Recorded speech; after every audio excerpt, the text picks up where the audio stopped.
Sometimes the most powerful lessons come from the simplest places. Today, we're going to look at a children's story. Yeah, a story about a rabbit and a missed bus. But trust me, it's actually a really profound look at respect and what truly holds our relationships together. So let's dive in. But before we get to the story, let's just pause for a second. Think about that feeling. We've all been there, right? You show up on time, you're waiting, and every single minute that takes by feels like an hour. You check your phone, you look around, and you get that little knot in your stomach. It's a mix of anxiety, a little bit of disappointment, and that nagging question, did they forget about me? Am I not that important? That feeling right there is the absolute heart of our story today. All right, so let's set the scene for this little tale. It's all about two best friends, a little white rabbit named Mian Mian and his buddy, Archie. And they have some huge plans for a very, very special day. Now, this is not just any old bus ride. This is the first ever Moon Bus. It's this bright orange bus that's about to take its very first passengers on a magical journey through these incredible, colorful star clouds. For Mian Mian and Archie, this is like the adventure of a lifetime, and they've got tickets for that first 8 a.m. trip. So, the stakes are pretty high. And here you can see our two friends. And wow, they could not have handled this big day more differently. Over on the left, you've got Mian Mian. He's up early, he's so excited, he puts on his favorite vest, tickets are ready to go, he is all in. And then, you've got Archie. He stays up late, and then comes that fateful moment. He hits snooze for just 5 more minutes. That one little choice seems so harmless, right? But it's the moment his own comfort became more important than his promise to his friend. And that, right there, is where the trouble starts. Oh, and you can just feel the tension building in these last few minutes. At 7:55, Mian Mian is shouting, "Archie, where are you? We only have 5 minutes." By 7:58, he's pacing back and forth. His little rabbit heart is just pounding, and he can't stop looking at his watch. And then, right on the dot, 8 a.m., the big orange bus pulls up. The driver calls out, "All aboard!" The doors close with this heavy sound, and the bus, it just starts to roll away with 2 empty seats inside. And of course, just as the bus is pulling out of sight, who finally shows up? Archie. He's a mess, he's out of breath, and he's just in time to see it disappear. But what happens next? Well, that's the real core of this whole thing. See, the missed bus, that's not the actual tragedy here.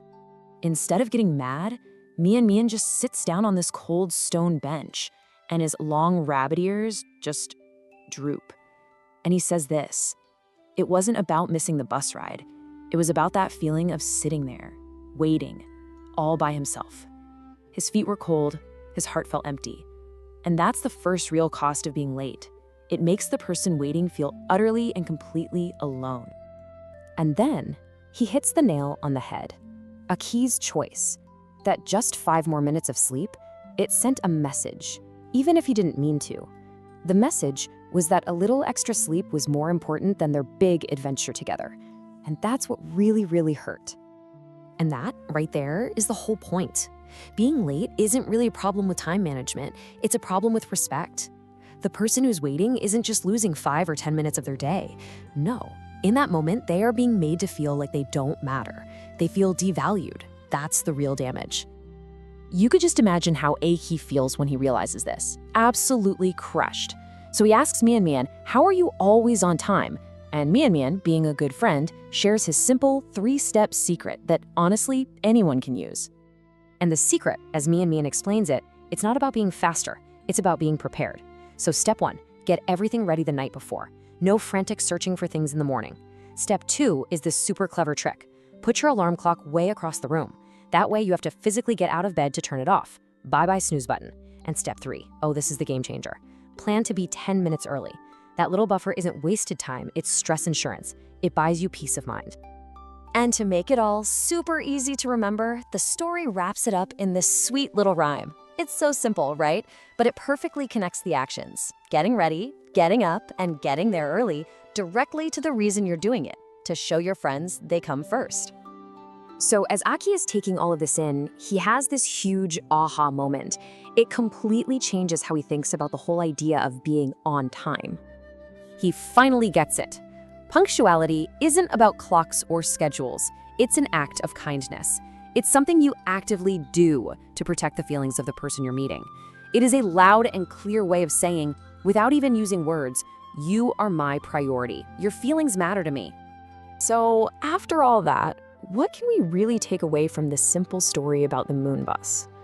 Well, it's actually pretty simple, but also incredibly powerful. It all comes full circle, doesn't it?